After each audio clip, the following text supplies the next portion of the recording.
Kita berdoa. Kasih karunia dan damai sejahtera dari Allah Bapa dan dari anaknya Tuhan Yesus Kristus menyertai kamu. Amin. Shalom saudaraku yang dikasihi Yesus Kristus. Hari ini kita mau diisi kebenaran firman Tuhan sebelum kita beraktivitas hari ini. Ayat harian kita hari ini, Rabu 9 Februari 2022, diambil dari Kejadian 46 ayat 4. Aku sendiri akan menyertai engkau pergi ke Mesir, dan tentulah aku juga akan membawa engkau kembali. Dan tangan Yusuflah yang akan mengatupkan kelopak matamu nanti. Demikian firman Tuhan. Jangan takut melangkah. Jika Allah menyertai kita, Ia pasti menjamin kehidupan kita. Ini yang mau ditekankan firman Tuhan bagi kita hari ini. Memang sebagai manusia biasa, kadang kita ragu melangkahkan kaki kita. Khususnya pada saat pandemi ini semakin menyerang. Di mana virus yang baru, Omikron, menghantui banyak orang. Dan banyak juga jemaat kita yang terpapar. Tetapi firman Tuhan hari ini menguatkan kita bahwa Allah tetap menyertai kita. Untuk itu jangan takut melangkah. Karena jika Allah menyertai kita, Ia pasti menjamin kehidupan kita. Saudaraku yang dikasihi Yesus Kristus, Yakub juga mengalami hal yang demikian. Pada saat dia akan berpindah tempat dari tanah Kanaan ke tanah Mesir.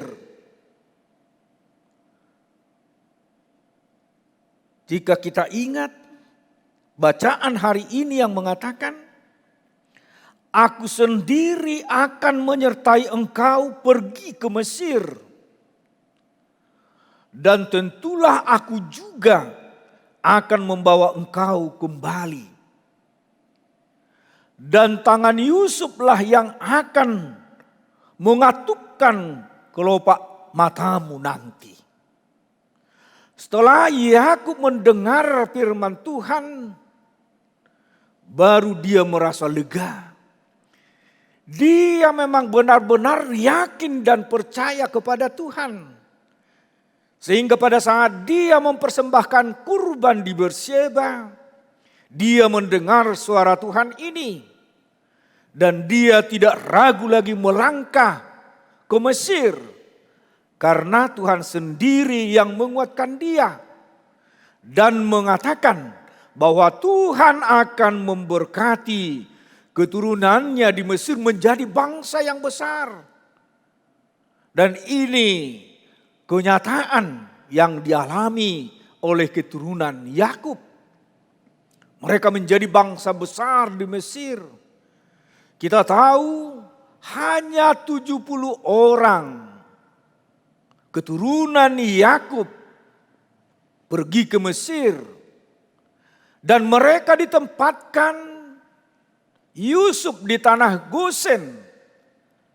Karena dia pada saat itu pemimpin kedua bangsa Mesir.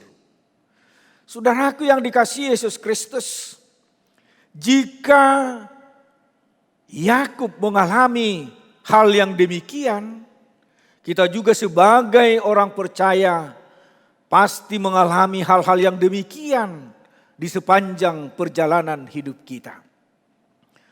Tetapi sebagaimana Yakub dan percaya akan firman Tuhan, bahwa Tuhan akan memelihara keturunannya dan membuat menjadi bangsa besar. Dan itu jugalah yang bertumbuh di hati orang-orang percaya, yang percaya kepada Yesus. Jika Yesus memelihara hidup kita hingga saat ini, itu adalah kasih setia Allah dan genapan janji Yesus Kristus yang mengatakan, "Aku akan menyertai kamu sampai akhir zaman." Saudaraku yang dikasihi Yesus Kristus, Yusuf berstrategi untuk menempatkan keturunan Yakub di tanah Gosen. Dan Yusuf membekali kakak adiknya sebelum Firaun bertanya kepadanya. Dan Yusuf mengajari, jika Raja Firaun bertanya akan kamu, jawablah raja dengan, kami ini adalah gembala sejak kecil hingga saat ini. Kami menggembalakan domba kambing orang tua kami. Alasan dari Yusuf untuk mengajari mereka, karena kambing dan domba adalah kekejian di mata orang Mesir. Sehingga nantinya keturunan Yakub akan ditempatkan di tanah Gosen yang agak jauh dari pemukiman dari orang Mesir. Saudaraku yang dikasihi Yesus Kristus, setelah dia membekali keturunan Yakub, dia melapor kepada Firaun bahwa keturunan Yakub datang kepadanya dan dia menempatkan di tanah Gosen. Dengan damai sejahtera selama masih hidup Yusuf, mereka berdiam di tanah Gosen. Mereka dipelihara Tuhan.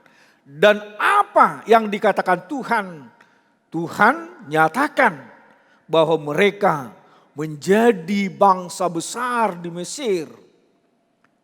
Dan setelah Yusuf meninggal, pemimpin-pemimpin Mesir tidak lagi mengingat jasa dari Yusuf ini. Sehingga mereka menindas keturunan Yakub. Dan pada saat itulah Allah mau membawa mereka keluar dari tanah perbudakan. Sebagaimana janjinya di dalam firman Tuhan hari ini, akan membawa keturunan Yakub itu kembali lagi ke tanah perjanjian atau tanah Kanaan. Saudaraku yang dikasihi Yesus Kristus, apa yang mau dikatakan firman Tuhan buat kita di hari ini? Yang pasti berjalan bersama Tuhan, kita akan selamat. Jika Yesus yang memelihara kita, itu adalah suatu jaminan bagi orang percaya bahwa dia, orang percaya, akan mendapat berkat yang melimpah. Hidupnya akan dipelihara oleh Tuhan. Untuk itu saudaraku yang dikasihi Yesus Kristus, yakin dan percayalah kepada Yesus Juru Selamat kita. Dialah yang memelihara kita. Biarpun kita menghadapi masa-masa sulit seperti pandemi pada saat ini, yakin dan percayalah, pemeliharaan Yesus adalah jaminan keselamatan bagi kita. Untuk itu tetaplah berjalan bersama Yesus, karena Dialah Juru Selamat kita dan yang menopang hidup kita siang dan malam. Amin. Kita berdoa. Kami sungguh bersyukur kehadirat-Mu Bapa di sorga, buat firman-Mu yang menyapa kami di hari ini. Bahwa Tuhanlah yang setia memelihara hidup kami. Tuhanlah gembala kami dan yang mencukupkan segala kebutuhan kami. Kadang kami merasa khawatir menjalani hari-hari kami, sebagaimana hamba-Mu Yakub yang merasakan khawatir pada saat dia akan berpindah dari tanah Kanaan ke tanah Mesir. Tetapi firman-Mu menguatkan dia bahwa Tuhan memelihara keturunannya dan menjadikan mereka menjadi bangsa besar. Dan itulah yang kami yakini, bahwa firman-Mu yang kami dengarkan di hari ini menguatkan kami untuk menjalani hari-hari hidup kami. Tuhan pasti memelihara hidup kami. Jika saat ini kami diperhadapkan pada masa-masa sulit, khususnya pandemi virus corona ini yang menghantui kami yakin dan percaya bersama Yesus kami akan selamat. Untuk itu kami berdoa buat jemaat-Mu yang terpapar karena COVID-19. Mari Tuhan berikan mereka kesembuhan. Angkat sakit penyakit mereka. Supaya di hari-hari yang akan datang mereka bersaksi bahwa Tuhanlah yang setia memelihara hidup mereka. Bapa di surga, berkatilah kami menjalani hari ini. Berkati kami dengan saudara-saudara yang menjumpai kami hari ini. Dan terpujilah Tuhan, hari ini kekal sampai selama-lamanya. Amin. Anugerah Tuhan kita Yesus Kristus dan kasih setia Allah Bapa serta persekutuan Rohul Kudus kiranya menyertai kamu sekalian. Amin.